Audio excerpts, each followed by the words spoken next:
Well, greetings, brethren. Happy Sabbath, Shabbat Shalom, and welcome to the Friday night Sabbath Eve Bible study for this 20. Well, let's stay like we normally do this. Let's give the Hebrew calendar date first. It is the 17th day of the second month, the month of Ziph, as some of the Hebrew calendars call it, and it is the 24th day of May 2024 on that pagan Roman calendar. Now, we have to interrelate with the Roman calendar because the whole world practically uses it, even in countries that haven't adopted officially the Roman calendar as their government or civil calendar. People that live in the country that interface or sell things to other people or that use Amazon or Facebook, they people have to relate to that Roman calendar because basically the world has adopted it as the world calendar. And, we in the United States, we in the Church of God have to interrelate to it because many of us have jobs that a boss will set up a schedule, and he'll list the schedule dates by the Roman calendar. And if it's a company that does 24/7, some of you are watching to see where they change the schedule. You're watching to see, well, did they schedule me next week or the week after that for a Sabbath shift, where you've then got to go in and remind whoever's doing that scheduling that that's a day that you can't work. And in many cases, you already have an agreement with the company that they understand you can't work that day. But some new person comes in, resets the schedule, and then you've got to go in and fight that battle all over again. And for those of you that have had that problem, I've been praying for you, and some of you have seemed like everything's cool, like our prayers were effective, God intervened for you, and you've at least refused to work on the Sabbath and maybe have to still struggle with that boss. But if you let us know, we'll ask for prayers for you. I know one or two people who have had that problem. And I believe one of them in Florida. I believe you're on top of yours on that one. And in California, may not be on top of it, but you've got legal help from some other Sabbath-keeping institutions that have some potential to it. Let me just put it that way for the moment. We'll talk about that more if it becomes something that's advantageous to everyone.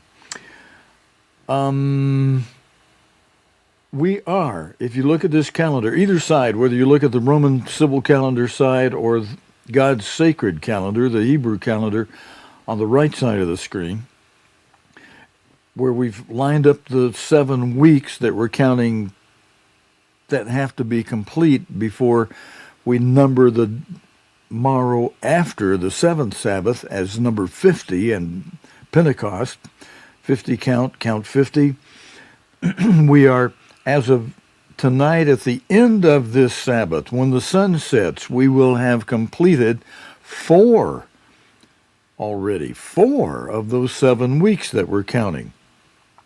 So that's more than halfway. 4 will be down and only 3 weeks to go before we reach that 7th Sabbath. Or in other words, 49 days will have been complete. And then the day after that 49th day, that 7th Sabbath, that day after we'll number as day 50 Pentecost. That'll be June 16 on the Roman calendar this year. The 7th Sabbath is June 15. We've got that not circled, but we've got a square, a rectangle around the 15, marking off that as that's your 7th Sabbath. That's the Sabbath that we use to determine the next day. The next day, the morrow after that Sabbath, is Pentecost. And that is day 50 that is Pentecost. It's not day 51 like some people that headquarter out of Oregon have their group doing. Yeah, we'll talk about that another time. What do we have for us tonight? We have a video of God's end time apostle speaking. And he's going to be talking about the subject from a sermon from the subject on the mark of the beast. And we'll do part of this sermon tonight, and the rest of it we'll do tomorrow. We also are planning on doing something that we'll do on this Sabbath. We were going to do it tonight, but we're going to do it as a special, extra service during the Sabbath tomorrow. I'm assuming we're going to have everything working okay. I do have a second computer that I've brought in that is necessary for setting up the way we're going to do this with Zoom. And Jacob, if you're still willing, now Jacob's dad, Dane, Jacob and Dane from Susanville, California, Dane requested an anointed cloth a week and a half ago. He got that a little more than a week ago, and he's been anointed, and he's asking brethren now for prayers for healing. And so I'll comment more on that in the morning after I've had a chance to speak with Dane and Jacob. And then if we are able to do it tomorrow, we're going to do a second service and start going through that lesson 35 of the Ambassador College correspondence course on the subject of Pentecost. Now, I've mentioned that a few times, and maybe some of you pulled out that lesson 35 on your own, started cranking through it. And if you haven't, we're going to try to help you with that by, I'll read the questions, and we'll have Jacob read the scriptures that answered those questions, and we'll have those scriptures on the screen for you. Now, in the news, let's talk just a little bit about what's happening in the news. Let me just go ahead and put this Bible display screen. I need to open it, so let me just open that up, let that cycle in for us. There's been some incredible things in the news. I'm going to put Luke 21:36 up here just so we,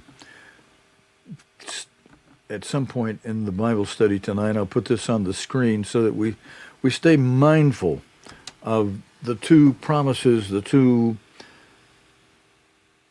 prerequisites, the two promises that are provided by Christ as the reward for doing these two prerequisites in Luke 21:36.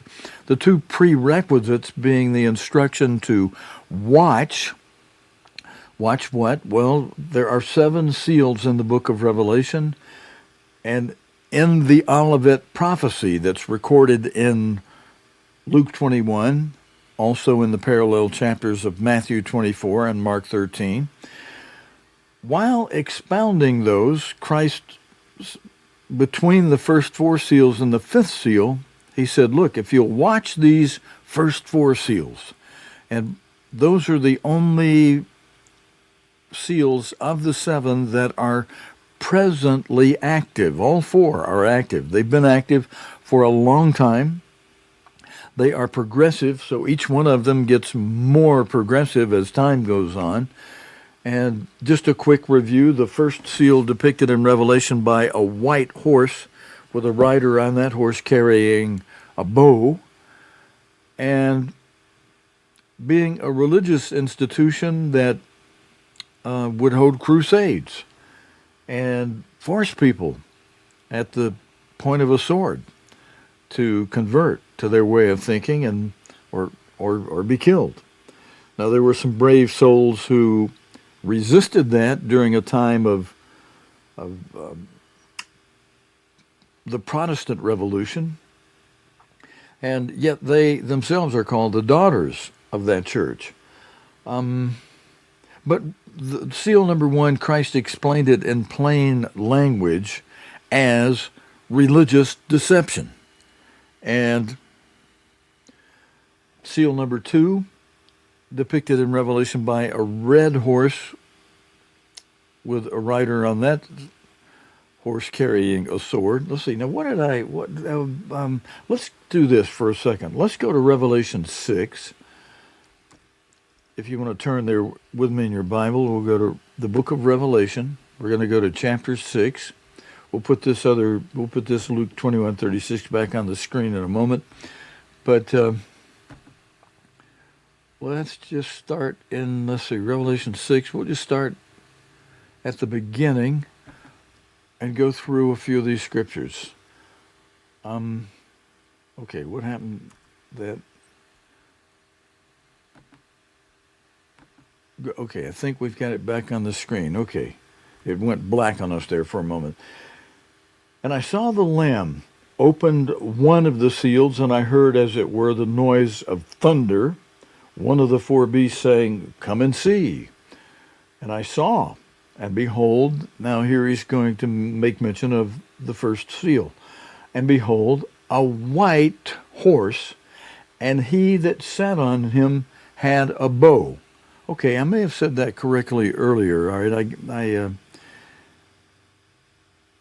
I've been working on a lot of things, and sometimes you can, unless you slow down, you can mix things up. So I wanted to have this in Scripture in front of us.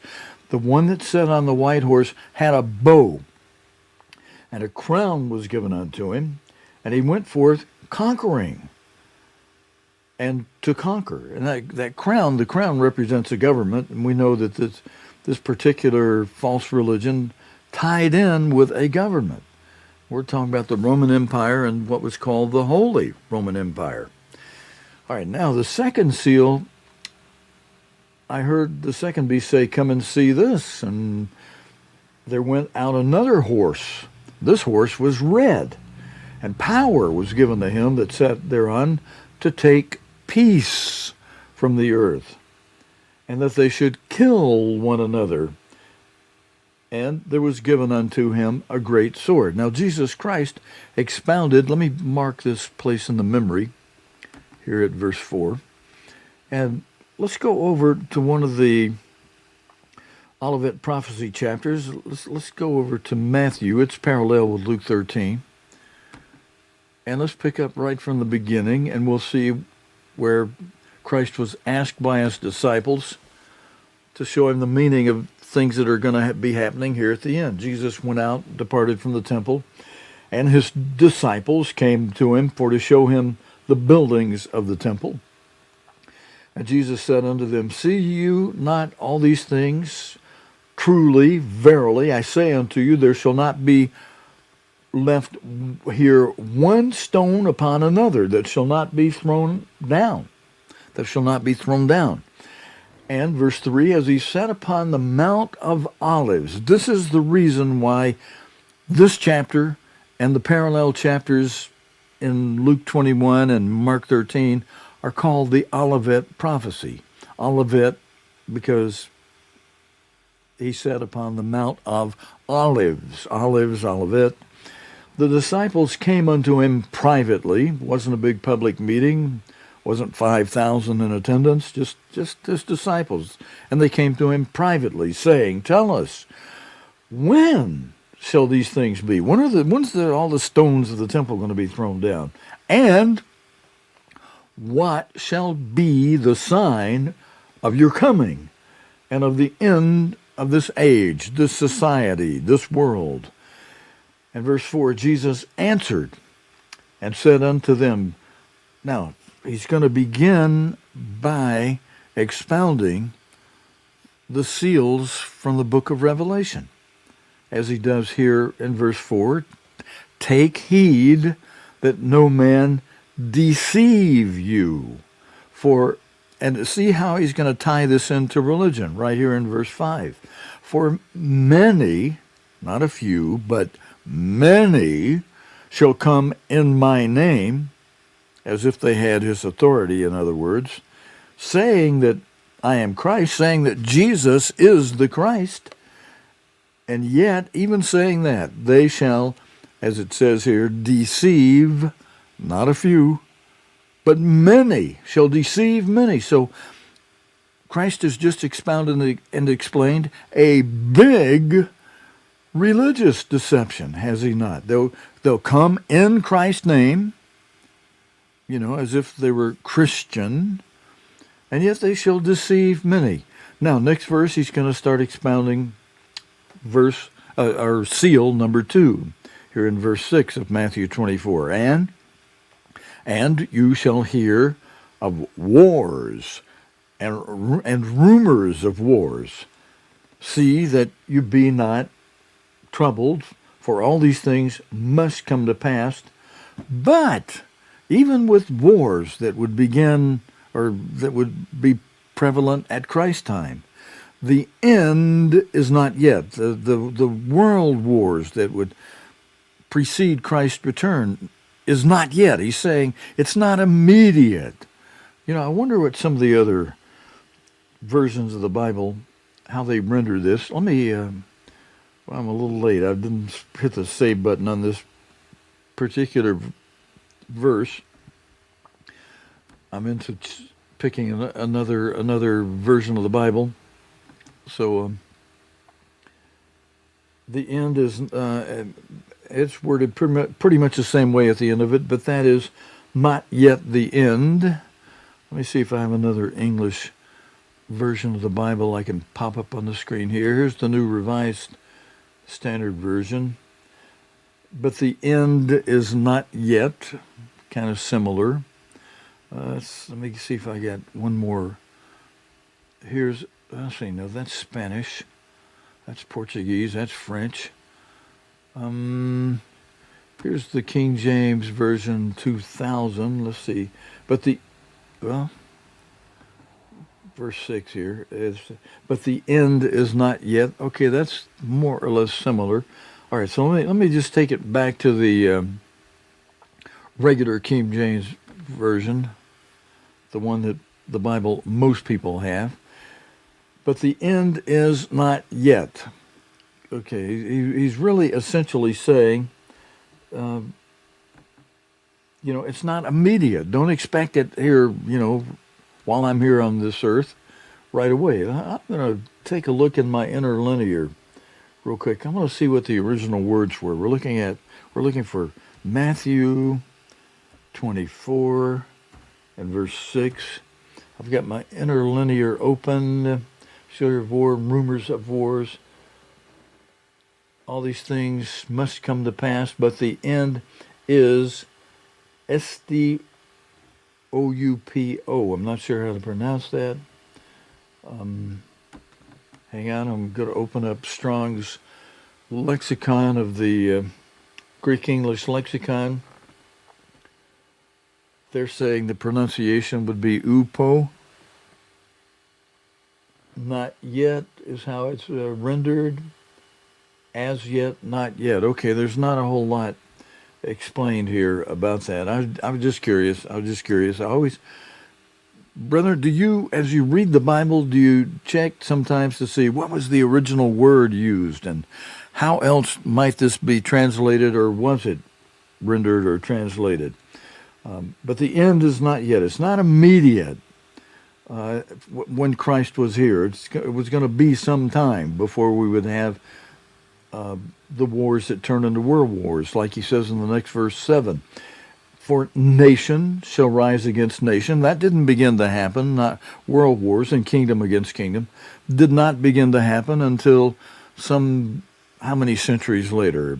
From the time Christ was speaking in the first century, at least some 18 centuries later, 1800, 1900 years later, before we had round one of World War. Circa, round one of World War ran from 1914 to 1919, did it? And then we had a break of about 15, let's see, but rounding it off, if World War I ended in 1920, 1919, 1920, the next World War began around 1939. Let's just round that off at 1940. So 20 years later, so we had a rest between the First World War and the Second World War of about 20 years, from 1919 to 1939. And we've had a longer rest than that since the end of World War II in 1945. Here we are in 2024. Next year will be 2025. That makes it easy to round it off.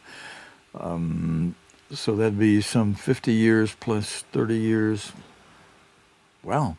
Has it been that long? Incredible. It's been 80 years since the last World War ended in 1945. There was only 20 years in between round one and round two. There's now been some 80 years, 79 years, since World War II ended. So between round two and round three, there's been at least 79 years. Round three hasn't started yet, so could be 80 or more years before we have round three. But then in the middle of this verse 7, Christ goes on and begins expounding seal number 3. So let's go back for a moment. Let me mark the place here in the memory on this Bible display. And let's flip back over to Revelation 6, where we left off, and then see how Christ, through the Apostle John, had him write down the description of seal number 3.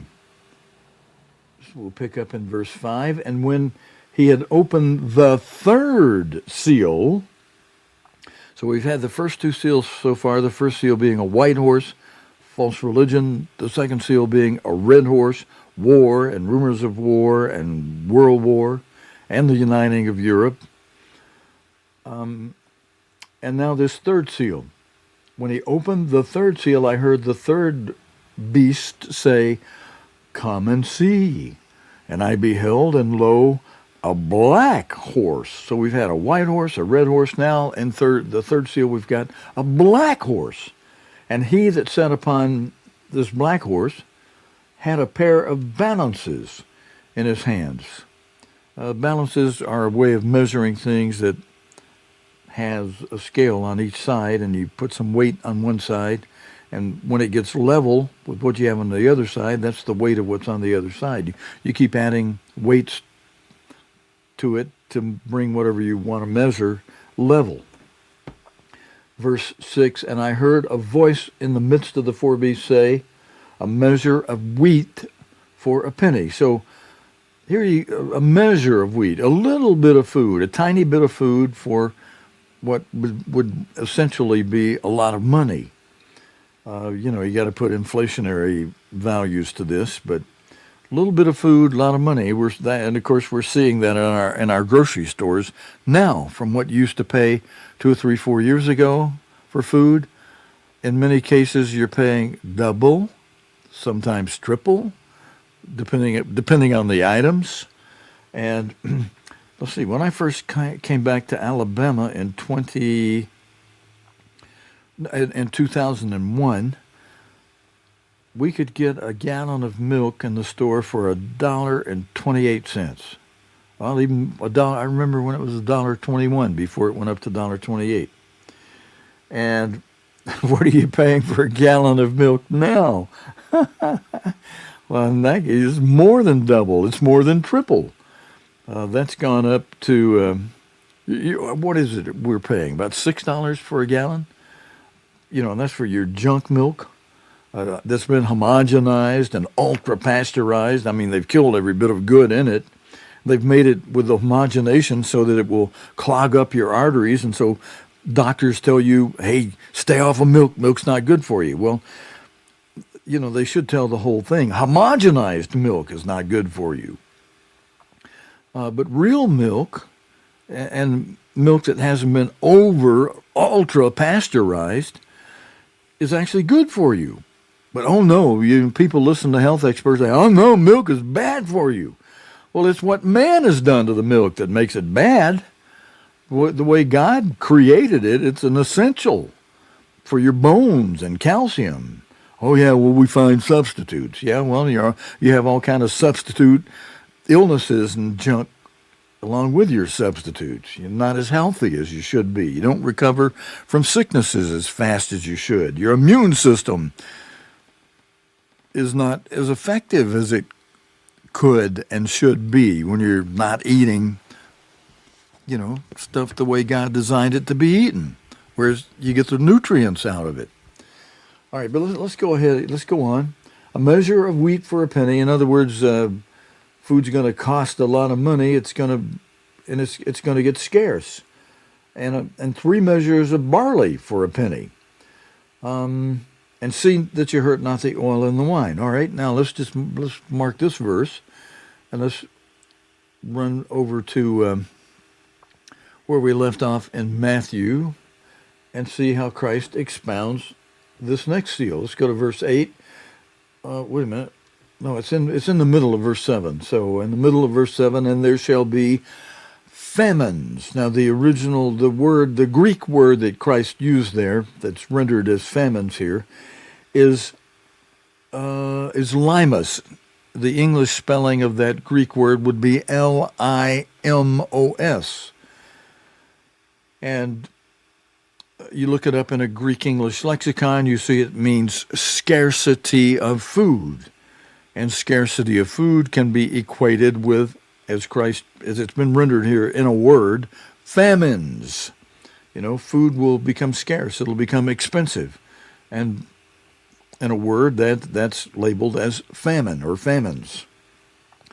Now, Christ goes on and expounds the 4th seal in the next 2 words where he says, and pestilences. But let's go back to Revelation and make a comparison here. We left off in verse 6. Let's go to verse 7. And when he had opened the 4th seal, seal number 4, I heard the voice of the 4th beast say, come and see. And verse 8, I looked, and behold, a pale horse. Now the word that is rendered as a pale horse here, let me go back to my interlinear Bible, and we'll punch up verse 7. No, I'll see. We're actually in Matthew. We want to go to Revelation. So in my interlinear, I'm going to punch in Revelation chapter 6 and verse 8. I think we were in where that is. And I looked, and behold, a pale horse. Now the interlinear, which gives you the Greek and the English, gives you the Greek word right after each English word, so you can see what the original Greek words were. Right after the word pale is the Greek word chloros. And if we open up a Greek English lexicon, such as many of you have Strong's, so I'm going to open up Strong's. Its Greek word number 5515 is Strong numbers the words in his Greek English lexicon. And the meaning, chloros, from the same as 5514, this is 5515, so from the Greek word before it, it means greenish. The word chloros means greenish. Green, like the color green. Greenish. And it says, for example, I'm reading the definition, which says greenish, and then it says, for example, or not for example, i.e. means that is, greenish, that is, verdant. Verdant is a word for green. Dun-colored, verdant, dun-colored, and it's rendered in the King James as either green or pale. Well, I should say it's rendered in various Bibles as either green or pale, the word chloros. So that's why in the graphics that I had designed up to display the 4 horsemen, I had that 4th one designed with a green color to it, after Tom Williams pointed out to me, hey, Steve, that word chloros can also mean green, and it has an association with the color green. So it's a sicky green color, and in fact, who's ever seen a green horse, a real green horse? That'd be a sick-looking horse. I don't think there's any way to dye, unless the horse were white, to dye a horse's hair. That'd be kind of a cruel thing to do to the horse. He has very short hair and doesn't grow out that often. So anyway, I looked, and behold, a pale horse, a greenish-colored horse. And his name that sat on this green pale horse was Death. So the name of the rider on the rider on this horse is named D-E-A-T-H, Death. Death. And Hades, the original Greek word Hades is what's rendered here for hell, is rendered here as hell, is from the Greek word Hades. Hades meaning the grave. And so you got the grave, or you've got this tombstone following this pale-colored horse with a rider on the horse named Death. And I think we've depicted in the book of Revelation, we've depicted that rider as a skeleton. Oftentimes skeletons represent death. After people die, their flesh rots off of them, and all that's left is bones. So you have these bones, skeleton bones, riding on a horse. And so you could picture that green horse with a rider named Death on it, with having him holding a chain, dragging a tombstone along with him. And hell, Hades followed him. A tombstone followed that rider named Death on that pale horse, and power was given unto them over the fourth part of the earth to kill. And now it's going to be a flashback. This is not just for the fourth horse, the fourth seal, where it says power was given to them. Now he's summarizing all four horses to kill with the sword. We're picking up with the second seal, the red horse of war and rumors of war, the one carrying the sword. So that's your second seal, to kill with sword. And then your third seal of famine and with hunger. And now your fourth seal of the pale horse and with death.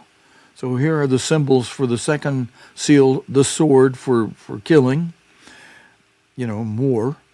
And then the seal for the third horse, hunger. Hunger, but famine means your food is scarce. So that's your third seal, that black horse. And then the fourth seal, that pale horse with the rider on it named Death, and it says to kill with death. Well, death from what? We're going to see Christ expound that in plain language in a moment. But here's something else that is part of this whole thing, part of the fourth seal.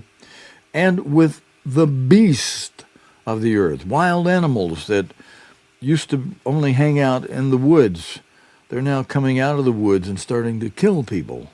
So that's part of the fourth seal that's prophesied here in the seals of Revelation. Let's see, how do we get to the second part? Yeah. And the rest of that verse says, power was given unto them over the fourth part of the earth, to kill. Well, we read that part already. Okay, so we were going on to verse 9. Well, now, the fifth seal, we'll go ahead and reference it here real quickly. Well, no, we won't either. We'll come back to it. Hang on. Let's do one thing at a time here, Stephen. We're just summarizing this before we go to Mr. Armstrong, and before we go to a news story out of the Middle East that I want to share with you in a moment. What did I say? We're going back to Matthew. We left off in Matthew verse 7 of Matthew 24.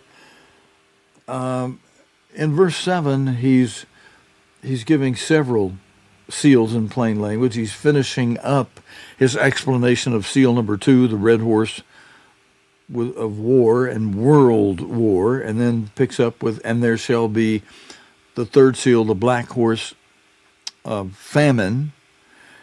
And then he goes to the fourth seal, the pale horse, and the methods of death. He's going to explain those in the last part of this verse, with at least 2 of the 4 methods of death that relate to the fourth seal. The first method mentioned is and pestilences. Now, the Greek word for famine or scarcity of food was limos. I mentioned to you a moment ago, Limos. The Greek word for disease epidemics is a word very similar to limos, Limos, for scarcity of food. Pestilence, disease epidemics, is the Greek word Loimos.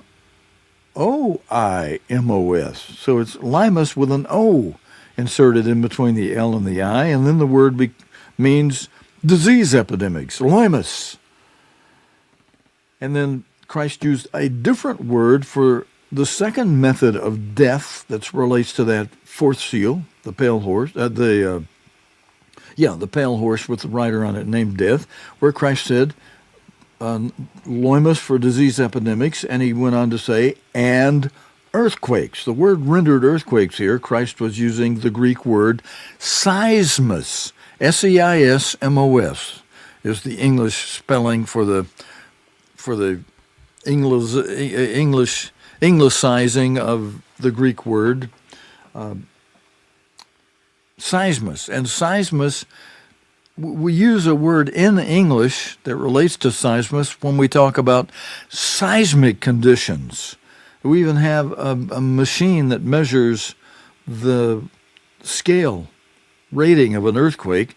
We call it, let's see, what do we call that thing? A seismometer, or, seismic. Well, some of you know what I'm talking about, even though I can't think of the exact word at the moment. But those machines that tell you the seismic activity. And so Christ was using the word and seismos, and that's part of, and people die in earthquakes, especially big earthquakes. A lot of people die in big earthquakes. And that's part of the fourth seal. Christ said it right here in this verse. In plain language, he's saying disease epidemics and seismos. Now, seismos means more than earthquakes. It means any kind of seismic activity on the earth. And that can include commotions in the air, as the Greek English lexicons spell that out. They say this word seismos also means commotions in the air, and it gives the example of gale force winds of all kinds. I give you a few examples. Hurricanes, typhoons, tornadoes, all of those are gale force winds. So commotions in the air are seismic activity. And then it gives the example of commotions on the ground, and it makes mention of earthquakes. And why the King James translators only picked up that one word when it has much more meaning than that for seismic activity. And the example in the Greek English lexicons include volcanic eruptions. They include the earthquakes. They also include volcanic eruptions. They include tidal waves. They include wildfires, floods, tsunamis, any kind of seismic activity on the earth. All of that is part of what Christ was saying here by what's rendered as and earthquakes. He was saying and seismic activity on the earth in different places, in diverse places, all over the place. Places, and especially places you might not expect. And in verse 8, Christ summarizes all these first four seals are just the beginning of sorrows. They are not to be equated with the next seal, the fifth seal, great tribulation, because these things are minor compared to what's coming. They're kid stuff. They're just the beginning of sorrows, as he says here in verse 8. And verse 9, then they shall deliver you up to be afflicted and kill you. All right, so that's persecution. That goes beyond what I'm trying to mention to you here. Is these seals that we're supposed to be watching. We watch those four active seals that we just summarized. Excuse me, let me cut on my mic for a second, take a sip of water. I'm getting a hiccup. Just bear with me 1 second, if you will.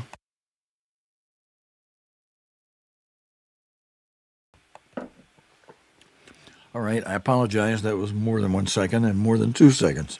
But, all right, we're back, and summarizing or seeing the goals and the prerequisites that Christ gave us. There's a great value in doing this. Watch those four active seals. And Christ was making a point in between the four active seals and the fifth seal. And he's saying, watch, the only of the seven seals, brethren, the only seals the disciples could watch then, or even we today, 18, 19 centuries later, after Christ spoke this on the earth, here in the 21st century, in 2024, the only seals we can watch of the seven seals, total of seven seals in all, the only ones of those seven seals we can watch are the first four. Why? Well, logic tells you if only 4 of those 7 seals are active, well, that's all that's the only ones you can actively watch. Now we can watch for the fifth seal coming, but when it does come, that's something you want to avoid being caught by when Christ promises an opportunity to escape it. And so how do you get that promise? Well, you do what Christ said do. And you watch. The only thing you can watch are the first 4 seals. In Luke 21, he was explaining the seals, and he's referencing what he's talking about. He's saying, watch these 4 active seals and pray always. Well, pray without ceasing. Well, he's talking about praying about the things you're watching. You're watching those 4 active seals. Well, what do you pray about those seals? Well, what happens when you watch those seals? You see people get confused by false religion. You see them get hurt or killed by war and rumors of war and world war. And the people that get killed have families. Some family left behind who are mourning the loss. So you pray for those people that that are hurting over someone losing a loved one in war. You pray for everybody that's confused by false religion, and you watch the results of false religion. One of those false religions, beside being a false religion itself and being the basis of the Protestant movement that tried to reject a lot of the evil, very evil doings of the mother harlot, they nonetheless follow the harlot in the day that they tell people to worship on that's contrary to what Christ said do. Keep the Sabbath. He explained that the Sabbath is the 7th day of the week. The weekly cycle has not been changed, even on our calendars, even on the pagan Roman calendar. The days of the week have not been changed, and they haven't been changed regardless of when your calendars started. The days of the week have not been changed all the way back to the creation week.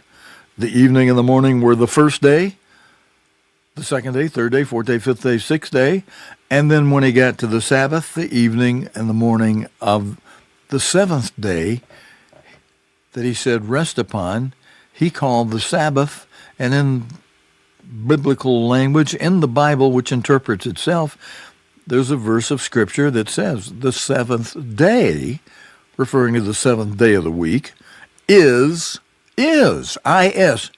predicate nominative, is the Sabbath. So on the other side of a predicate nominative is the same thing that's on the subject or object side. The subject and the object are the same in a predicate nominative when you use the word is. So the 7th day is the Sabbath is the 7th day. Duh. Okay, we got that? All right, we got that. So we watch the 4 active seals, pray for the people affected by false religion, affected by war, affected by disease, by famine, scarcity of food, and people affected by death, by either disease epidemics. Excuse me, let me clear my throat. Okay, thank you, brethren, for your patience. I was just saying, you pray for the people affected by these 4 seals. In summary, again, by religious deception, first seal; by war, second seal, red horse; by famine or scarcity of food, third seal, that black horse; or by death, that 4th seal, pale horse with a rider on it named Death, and Christ expounding that death being either by one of 4 things, either by disease epidemics, pestilence, plagues of Egypt, or the second thing by seismic activity, either earthquakes or volcanic eruptions, tornadoes, all that stuff that could be, that you'd call seismic activity on the earth. Or the 4th seal depicted by a pale horse with a rider on that one. Oh, wait, I'm already there on the pale horse we were just explaining. There's 4 types of death. One is disease epidemics, pestilence, which is that word loimus, or by death by seismic activity. We just mentioned it can be in the air or on the ground, more than earthquakes, or by death by wild animals, or death by terrorcade, mobs, sedition. That's only mentioned in Mark 13, verse 8. But it's still one of the four types of deaths that Christ spoke of in the plain language as being your fourth seal. So we watch the events that relate to those four seals, and we pray for the people affected by them. God wants to see a tender, caring heart in those of us he makes part of the bride of Jesus Christ. We are to be a bride, like a mother. And when you fall down and get hurt, what does a mother do? Why, she cries with you when you're hurt. Hey, your dad might not cry as much as your mom, but he's also tender-hearted, or should be anyway, when you get hurt. And a good father's going to, if you get hurt, he's going to try to take care of you. He's going to be concerned and care about that. And but representing the bride part, the mother part, we've got to have a very tender heart. And when Christ was here, he displayed, even though he's going to be the groom of the two that unite together in marriage in the first resurrection, we represent the part that's supposed to be even more tender. And yet he mourned when he saw people suffering, and suffering from sin. And God wants to see that kind of heart in us. So by doing this, Luke 21:36, we actually act out a tender-heartedness by watching the news and then watching who's hurt by it. Who's hurt by false religion? Who's hurt by... I was mentioning how that false religion not only has its Protestant daughters, but it also helped, if you study the facts that are out there, especially from that Jesuit priest that worked in the basement of the Vatican and reported he had access to books where he could see back when a certain religion that relates to Muhammad was begun in the 7th century, in the 600s A.D., how the Catholic Church helped. The Muhammad guy, they provided him a Catholic wife, they provided him money for his generals, and that Jesuit says the then Pope made a deal with Muhammad. We'll finance your generals and create a great army for you so you can take care of what you need right there where you are with your enemies. But then we're going to finance such a great army for you, but it has to have this deal to it. You send that army, after you take care of your local business and get them all real well trained, you send them to Jerusalem and have them kill Jews and true Christians who are keeping the seventh-day Sabbath. Have them kill all those people, and then you turn Jerusalem over to us. Well, that was the deal. But I think you know what happened. Muhammad reneged on that deal after his generals were so successful. And they liked the idea of that success. And they said, well, we're going to have a second temple for us, not only in Mecca and the other one. We're going to have this third temple now here in Jerusalem. And Mr. Pope, we're sorry, thank you for financing our armies and generals, but we're going to keep Jerusalem for ourselves. Thank you. And then why did we have the Crusades? And who was primarily being fought in those Crusades? But the constituency of the Catholic Church against the military of Muhammad and the religion that the Catholic Church helped him create by helping him write the Quran and putting in there things that come from the Bible, like Abraham took somebody up to the mountain to offer him as a sacrifice, but they switched it. Instead of saying what God said in his holy word, the Bible, that God told Abraham to take Isaac, his son by Sarah, up to the mountain, the Quran, if you want to check it out, you'll see it's printed right there in the Quran, tells says that God told Abraham to take his son by Hagar, Ishmael, up to the mountain as a sacrifice. And so that's what they teach their people. When they read the Quran, that's what they read and see. God told Abraham to take Ishmael up to the mountain top. And because Abraham did that with Ishmael, and Ishmael was willing, and God saw that, and so God promised the land that he actually promised to Isaac. They tell you in the Quran, God promised it to Ishmael. There's the core. Well, so why are we having the fight over that land today? And some people saying, it's our land. Well, because they believe a lie that's printed in the Quran. Now, why do I say a lie? Because there's another book that proves itself.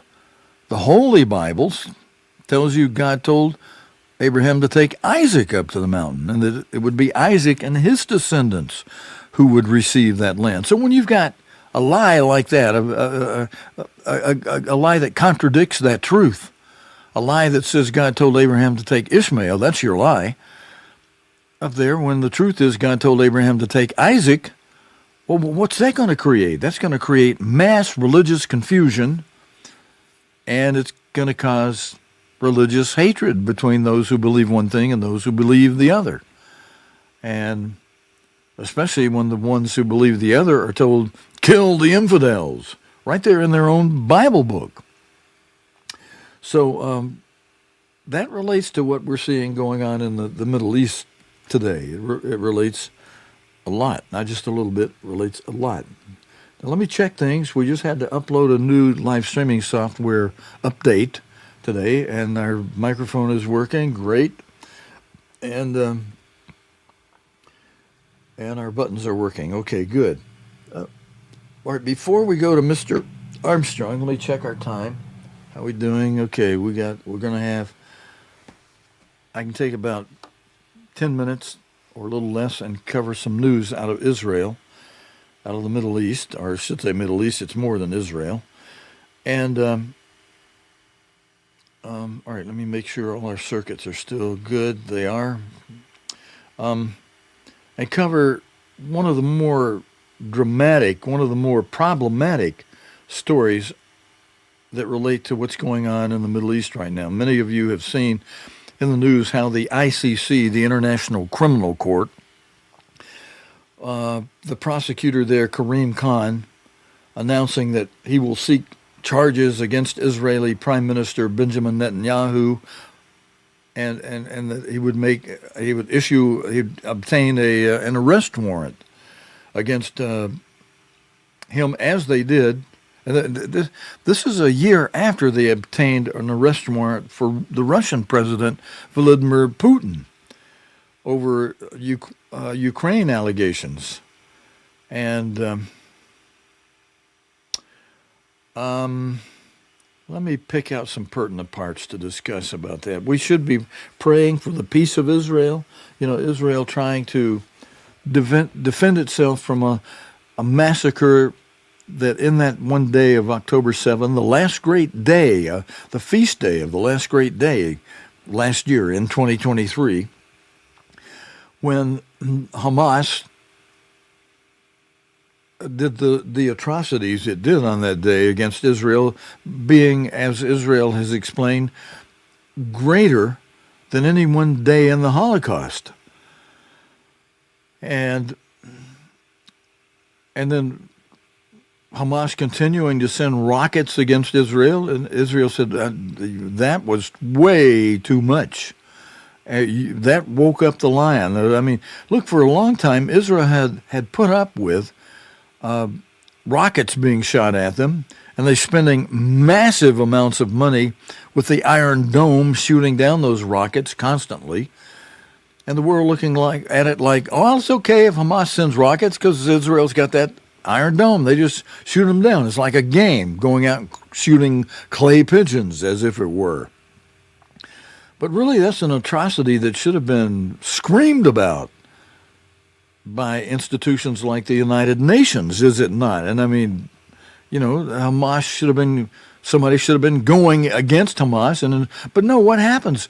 Now we're going to send all kind of money to the people that 70% of them or more voted in Hamas. and subscribe to that kind of thinking that is based upon their religious book, the Quran. It says, kill these infidels, and from the river to the sea. And they say, oh, no, this is not genocide. We just want to kill them all, get them all out of here, and all of Israel. But, oh, no, we're not guilty of genocide. But we're going to accuse y'all of being guilty of it, when the y'all they're accusing allows the people to come into their land and welcome them as citizens and treat them nice, pay them nice salaries. And unless somebody does something bad against Israeli, against the Jewish people dwell peacefully with people. So, look, don't give me this malarkey that Israel is trying to do genocide. That's the other side. It's like, there's a saying about when you point a finger at somebody else, you got three pointing back at yourself. Our former pastor general who went apostate on us, he did sometimes pick up some real cool, unique little expressions. That's one of them. He would say that a lot. And you don't throw the baby out with the bathwater. There are some good things that he shared with us that, and we don't have to really give him credit for that, but we don't know if the guy was never called, we're going to see him come up in the second resurrection, if he was never called. And that could that not be the situation? Brethren, I ask you to consider that. If you can say, oh no, he was definitely converted. Well, look, there are a lot of people that kept the Sabbath with us for a long time that God says, you can't tell the difference. They're going to look like us, but they're tares. And we don't really fully sort that out until the harvest. Now, there may be a little sorting of that out, especially if you look at 1 Corinthians chapter 11, verse 19. Let's put the Bible display back up on the screen for a moment. Steve, get to the news story. Okay, I will, but let's just quickly look at this verse, because if you've been really puzzled about things and wondering, why this apostasy and why so long and all that, well, the so long may be about to be over with the way events are going in the world. We're going to address that with what Mr. Armstrong's talking about tonight. And when it is over and the Great Tribulation begins, there will be some that go to a place of refuge, and there will be some left behind. And for those left behind, they'll be facing what Mr. Armstrong's going to talk about in his sermon tonight, where they'll be forced to work on the Sabbath or bow down before the image of the beast, which are the two primary elements of taking the mark of the beast. That's what Mr. Armstrong is going to discuss tonight. If you do take the mark of the beast, you save your life for a temporary period of time, but you lose your eternity and have to go through the day of the Lord as one who disobeyed God and get that great punishment of the day of the Lord. If you're left behind and you obey by not working on the Sabbath or not bowing down before the image of the beast, they'll turn you into a martyr before the day of the Lord comes, and then you won't suffer the day of the Lord, and you'll come up at the end of the day of the Lord. You'll come up when Christ returns and be part of the first resurrection, if you were called to the first resurrection. And so, and that's according to Revelation chapter 3, verse 18, where God advises those who are left behind, who become then the remnant, after those who are counted worthy have been taken to the place of refuge. And it's that point, after those that are taken to a place of refuge, that the Laodicean era as an era formally begins. It begins after those that are accounted worthy are taken to a place of refuge, and when the fifth seal, Great Tribulation, begins. That's the truth as God taught it to us through his end-time apostle. That's the truth as the Bible backs it up. And yet you hear minister after minister who still keep the Sabbath telling people, oh no, we're in the Laodicean era now. Mr. Armstrong died and didn't know what he was talking about. Well, excuse me, those ministers who say that are usurping the authority God gave them. Only an apostle can set doctrine in the church. Doctrine is the teachings of the apostle, and the apostle taught us the truth. The Bible backs it up. There's nothing that indicates why that should be changed, or why those facts and circumstances should be changed. They're plain and simple. That remnant becomes a remnant only after those who are counted worthy to escape are taken to a place of refuge. I should have Luke 21:36 on the screen as I say that. But let's go here. We got to get to the news story and then to Mr. Armstrong quickly to be on time for tonight.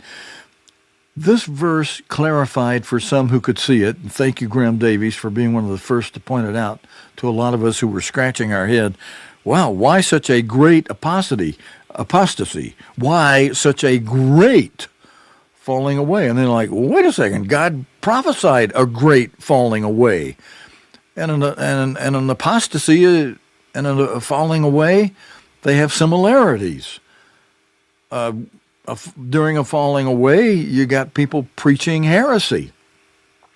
And God says in this verse 19 of 1 Corinthians 11, does he not? Let's read it together. For there must, God says. Oh, let me put it on the screen for you. Sorry. All right, as we read it. All right, we got the Bible display back on the screen. For there must be also heresies among you. Why? Why does God say that must be among you? Look, he's explaining it this way.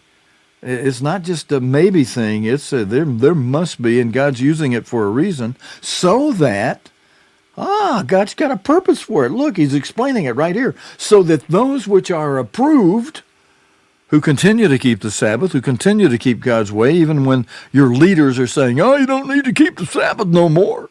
We're going back to our puke and our vomit that God called us out of. Oh, those who could see it could see like, you crazy people, why would I want to go back to that vomit? You know, you guys never understood you were coming out of that, apparently. Because those who understand you came out of vomit don't go back to it. But we're confused because you people have been allowed to become our leadership. But God's doing this so that those who are approved, who do not go along with the duck soup, who do not go along with the false teaching, with the apostasy, the attempt to turn the truth of God into a lie, are shown as approved. And not only, and may be made manifest, very obvious among you. I mean, there's clear cut. Those who stopped keeping the Sabbath and those who continue to keep the Sabbath became two different groups of people. It became manifest, very obvious among you who was going along with the apostasy of, let's don't keep the Sabbath no more, and those who were. I was in a congregation right here where I am now in the Birmingham area. There wound up being only 1, 2, 3, 4 of us out of the whole congregation that was left after the apostasy began. And that was a congregation of about right around 100 for a while. Only 4 out of that 100 were those who believed in keeping the Sabbath. That would become very obvious when surveys would be taken in the congregation. I don't even believe we should still keep the Sabbath. Only 4 people would say among us, yeah, I still believe we should keep the Sabbath. Now, during the time we were still keeping the Sabbath, and it went on longer than the local minister intended that they keep meeting on Sabbath, because he had a man out looking for another meeting place where they could meet on Sundays. And one Sabbath, when I went to dinner with that deacon who was assigned to find them another place to meet on Sundays, after we had lunch together, he said, hey, you want to go with me? I'm going to spend the rest of the afternoon looking for a place where we can meet on Sundays. And I said, man, no, I don't want to go with you. And I said, as soon as you guys start meeting on Sunday, that's it. I ain't attending here anymore. And he said, well, okay, instead of doing that, Stephen, why don't we go visit some sick people in the hospital, some brethren who are in the hospital down here at St. Vincent Hospital.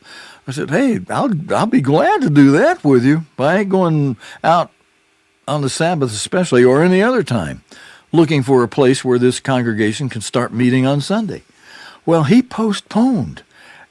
He explained to me later, he said, Steve, I from that Sabbath when I was going to go look for another place, he postponed doing that for a whole year. It was a whole year went by before he began looking for a place to meet on the Sabbath after that one Sabbath. So look, you can have positive impact upon people when you hold firmly to the truth, and don't care what the apostates think of you. They'll call you all kind of weird stuff, They'll even get angry and shout and scream, We don't need to do that. But they make themselves manifest among us who went along with the apostasy, the turning of the truth of God into a lie, or at least the attempt to do that. But the true church of God, which became scattered, gates of hell, are they prevailing against that church? No way, baby, no way. All right, what do we have in the next verse, 20? Okay. All right, we'll just stop there with that verse 19. All right, now let me see. I got to get us over to Mr. Armstrong. So let me very quickly mention a little bit more about that news. We do want to pray for both Prime Minister Benjamin Netanyahu and the leader of the military over there, Mr. Gallant. And I think I've got those people correct. Just weeks ago, the ICC, which for years had been shunned by Republicans and viewed skeptically by many, Democrats, was seen in Washington as part of the international effort to hold Moscow to account over its invasion of Ukraine. Now, in a certain news story I'm looking at, it mentions specifically certain ministers, certain senators. I'm not going to mention their names, but are some who worked together to secure U.S. funding for the ICC, something that would have been unthinkable as recently as 2020, at a time when the then current administration of the United States presidency, the executive branch, imposed sanctions on the ICC's then prosecutor for reviewing war crimes allegation against U.S. forces in Afghanistan. But on Monday of this week, earlier this week, those couple of senators joined our president in condemning Khan's move, thankfully, against Netanyahu and his defense chief, Yoav Gallant, who the prosecutor alleges committed war crimes and crimes against humanity. And their claim is that it was by starvation. Israel several times took food and water over. But who would take it? Hamas would take it. It didn't get to the people because Hamas would take it. And even when Israel would tell the civilians, for your safety, move over to this camp. We're not going to attack this camp over here, but we are going to attack this area and try to find all these tunnels and the Hamas soldiers. So move over to this place of safety, which of course is unfortunate that you're giving Hamas warning as you protect the civilians. So Hamas says, "Oh yeah, well let's go hide." One of the effective tools of an army is a surprise attack. But when you announce to the civilians, "Move over here because we're going to attack," well, there goes the element of surprise, and your enemy prepares for you, or they move out of harm's way. It makes it harder to win that way. But Israel took that extra step, measure of precaution against civilians. And of course, a lot of civilians, it's just in war that's going to happen. And if you really read your Bible, you'll see in some cases, God told Israel to destroy all of its enemy, and even including women and children. Now, in this war, he's not directly addressing Israel on that, but they're in every war, like even in the German war and in Berlin, a lot of civilians got killed by the Allies. So, look, war is hell, and bad things happen in war. And to protect your own interest, you have an army. Here's a quote. I can't read this whole article to you, but this quote says, Prosecutor Khan is drunk with self-importance and has done a lot of damage to the peace process and to the ability to find a way forward, one of our senators is quoted in the news as saying. And brethren, let's pray for, privately in your prayers, let's pray for the peace of Israel, pray for its leaders. Are we not told to pray for our leaders? And we'll cover those scriptures at the Sabbath service in the morning. But for the rest of the Bible study tonight, let's quickly go for a few minutes. We're going to play part of this sermon by Mr. Armstrong on the mark of the beast tonight, and we'll play the rest of it during the Sabbath service in the morning. We'll begin the Sabbath service at 10:30 a.m. Eastern Time in the United States. That means if you're in the Central Time Zone, it'll be 9:30 a.m. If you're on the West Coast, that's awfully early at 7:30, but it'll be in the archive later, so you can go to our website at cogtv.org. You can get there if you forget that. It's the acronym stands for Church of God Television. That's not a church group you can join or become a member of. That's simply the acronym for the name of this ministry, Church of God Television Ministry. And it's a .org website. We've got the whole name, Church of God Television Ministry.org, but we have also an acronym version where you can simply type cogtv.org. Then look for the archive video button. You can also get to that webpage by typing sabbath.tv, and that'll take you to cogtv.org. Look for the archive video button, and then you can play tomorrow's Sabbath service later in the day if you're not able to come on while we're streaming live at 10:30 a.m. Eastern Time. That's 2:30 in the afternoon in the United Kingdom. A lot of people in the United Kingdom use our Bible study for their morning service, you've told me. And it's 4:30 in the Middle East in certain parts and 5:30 in other parts of the Middle East. But it's 4:30 in Israel tomorrow when we'll be streaming live the morning service, Sabbath service from the United States. But we'll play the rest of this sermon then. And then we're going to do some of Lesson 35 in the afternoon. I'll tell you about that during the morning service. We'll only stream it on cogtv.org. And we'll do that at 5 p.m. Eastern Time in the United States. Because that'll give us time to get something ready where we're going to put the scriptures on the screen for Lesson 35 on Pentecost. So we got a big Sabbath ahead of us. Let's go to Mr. Armstrong now for about 15 minutes of this sermon, The Mark of the Beast, and we'll just give this introductory part of it and finish this in the Sabbath service tomorrow.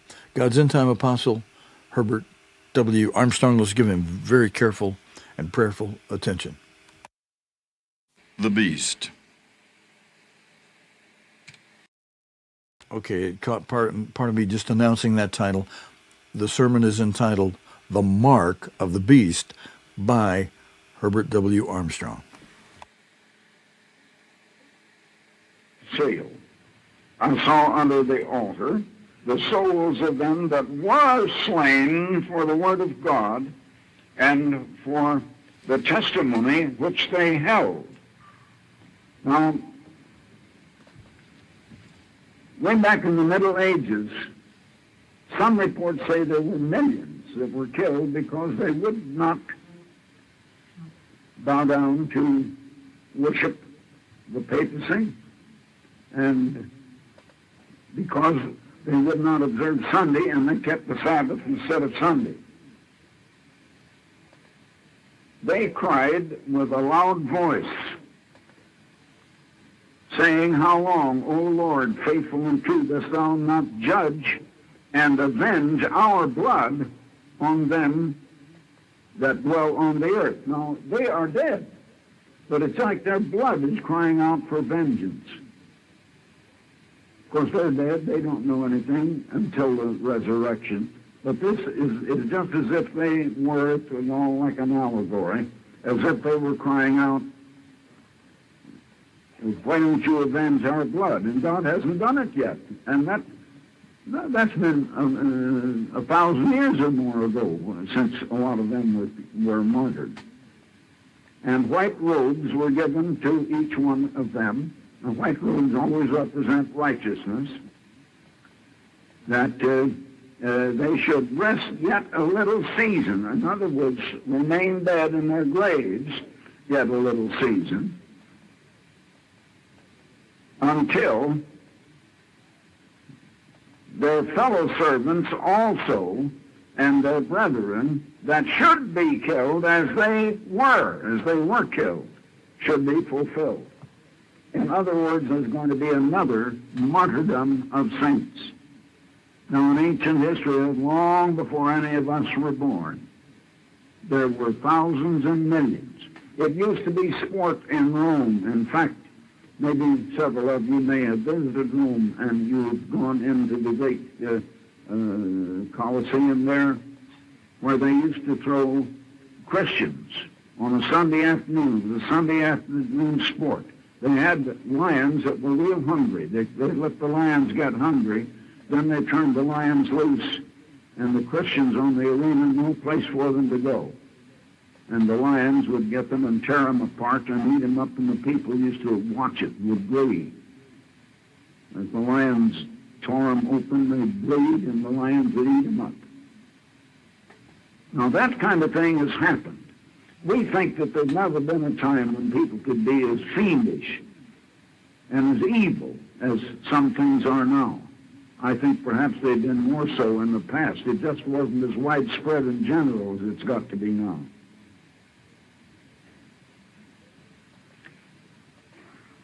And so that is the Great Tribulation. And others are to be killed in the Great Tribulation. And that is representing the time sequence of the Great Tribulation in the 6th chapter of Revelation.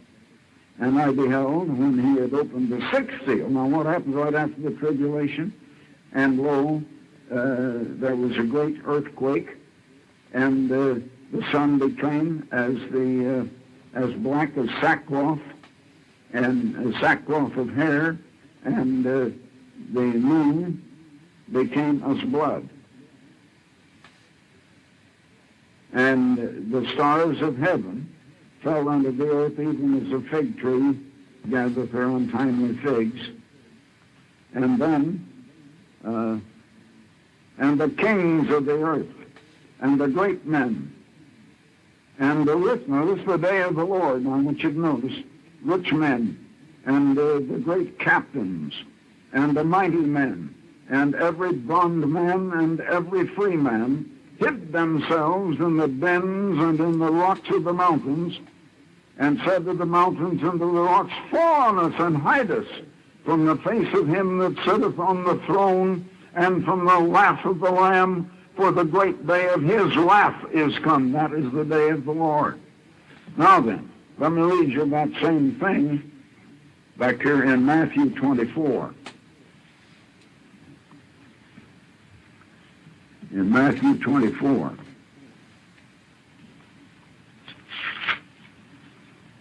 I hadn't marked this. I hadn't intended to use this, but I want to. Let me show you a time sequence. They were going to come, and there would be people representing Christ in verses 4 and 5.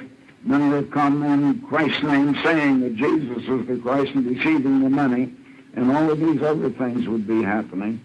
Then in verse 14, and this gospel, finally, this gospel of the kingdom will be preached in all the world for a witness to all nations, and then will come the end of this world. Brethren, this is the church that's doing that, and I've been doing it. You've been backing me in doing it. Now, what is next? Verse 21, for then, right after that, shall be great tribulation, such as was not from the beginning of the world to this same time, nor ever shall be, and except those days should be shortened, there should no flesh be saved alive. But for the elect's sake, those days will be shortened. In other words, it's going to be the great tribulation. Now, we are proclaiming that warning. While we've been proclaiming that warning, 30 years ago, the hydrogen bomb was first produced. The first time that weapon of mass destruction could wipe out all humanity on the face of the earth. And this says that then, right after that, immediately after that, will come the Great Tribulation. That's going to come as a result of the reformation of this empire over in Europe. And it'll be so bad, it'll be nuclear World War III, that if God did not intervene, no one would be saved alive. Now, what's going to happen right after the tribulation? How is he going to end that tribulation? For the elect's sake, those days shall be shortened, and we, brethren, are the elect.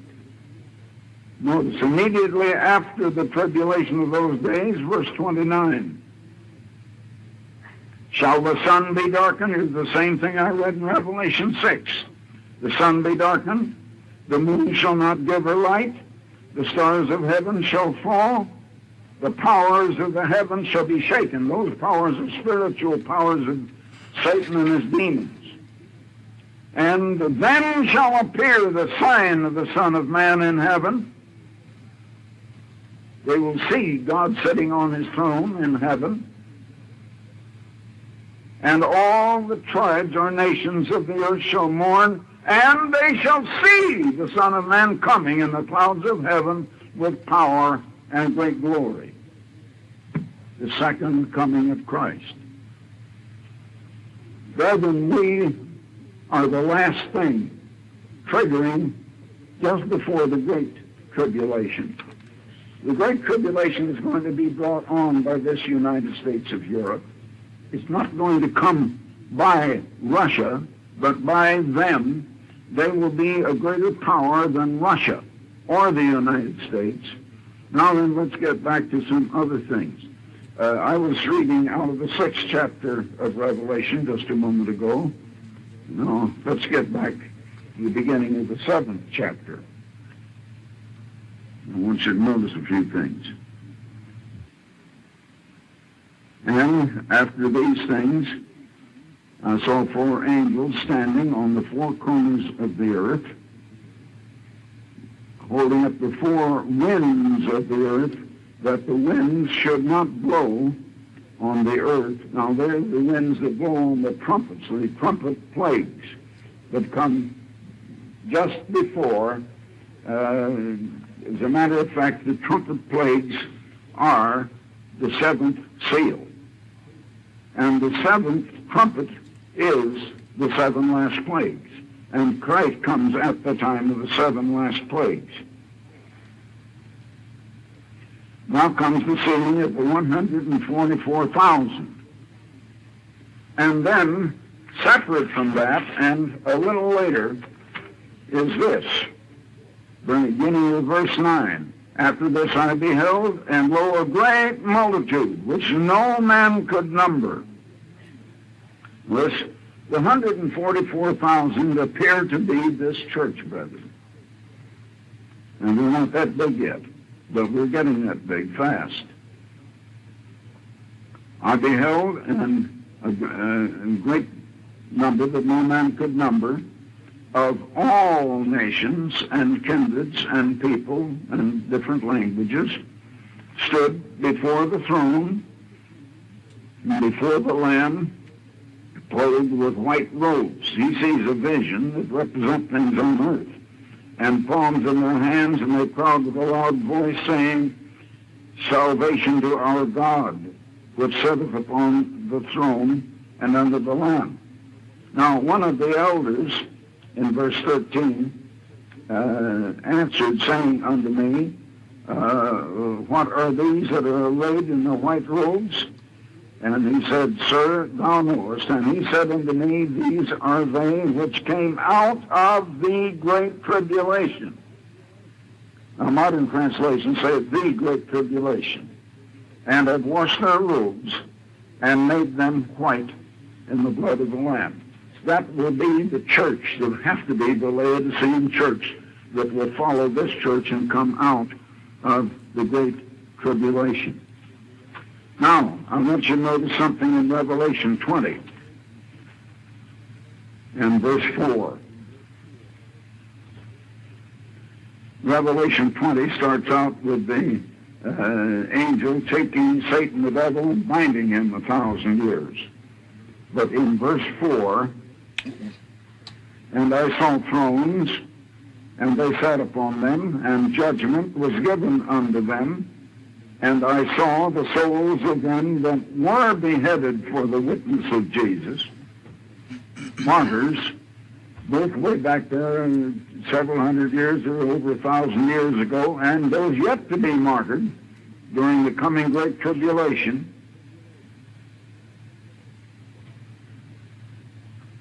And judgment was given unto them.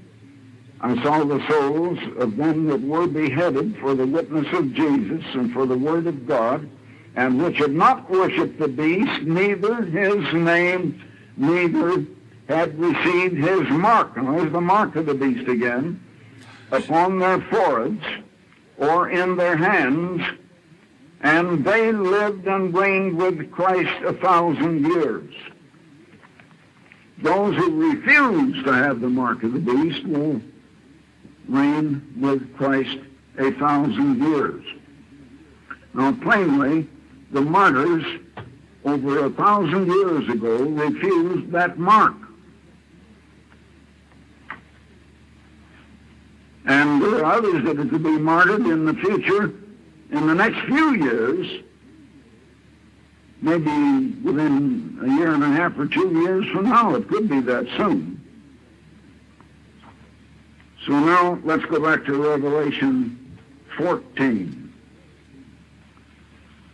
The martyrs over 1,000 years received the mark. Now let's see, Revelation 14. In verse 1.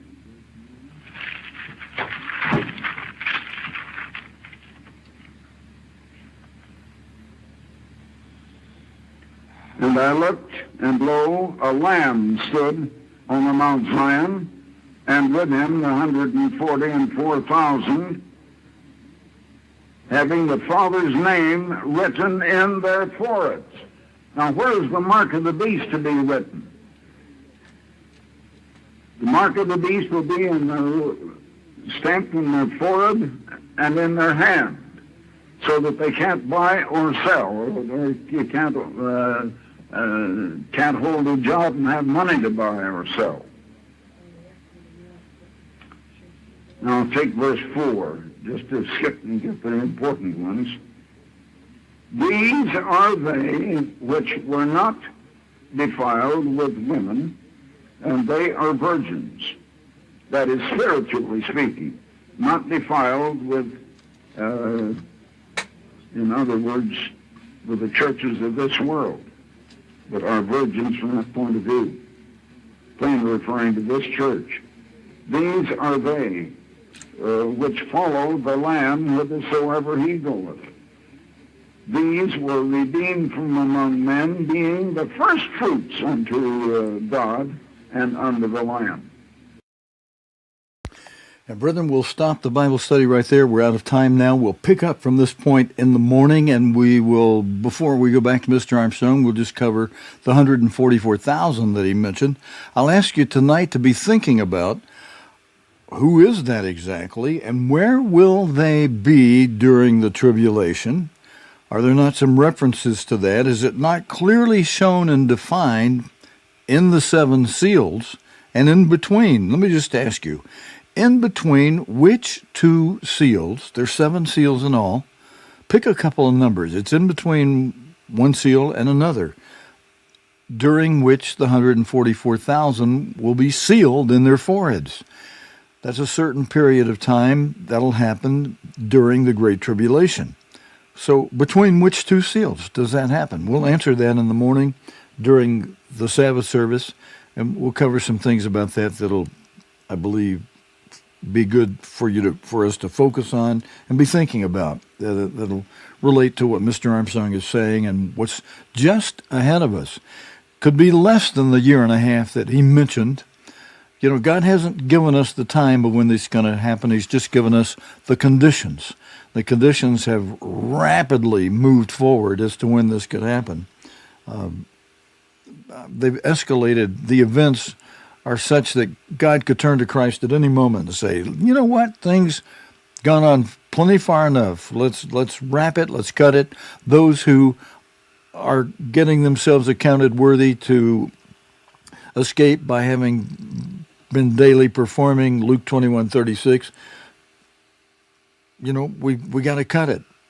And it'll be like people standing outside the ark when the rains came. You know, those who were qualified to be on the ark, God got them on the ark, Noah and his wife and his sons and their wives and all the animals, and he shut the door.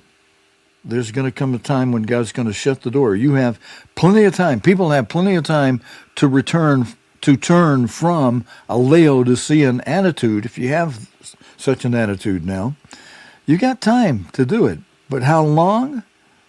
Well, only as long as God allows it to go forward before he turns to Christ and says, that's it. Let's start the countdown clock. 1335, famine of the word.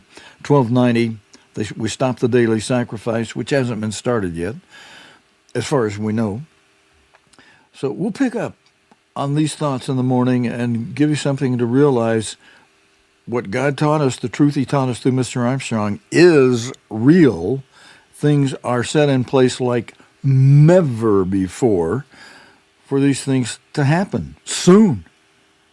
You know, it's God's option. He can let it go on for a while longer, or he can wrap it up. And when he does, brethren, it behooves you. It's very helpful to you if you're ready for that. If you're one of those who God refers to as one who is approved. And you'll be approved if you're doing what God said do daily in Luke 21:36. Let's wrap it there. Hope you have a good night of sleep, brethren. Thank you for joining me for this Bible study tonight. This, well, let's look at the calendar before, as I'm saying that so I know for sure. This Friday night, 24th day of May, 2024, 17th day of the second month. Thank you for joining me for this Friday night Bible study. Hope you have a good night's sleep, are refreshed, and you're invited to join us for the Sabbath service in the morning, 10:30 a.m. Eastern Time. Just figure when that'll be according to the time zone you're in. That's 9:30 Central.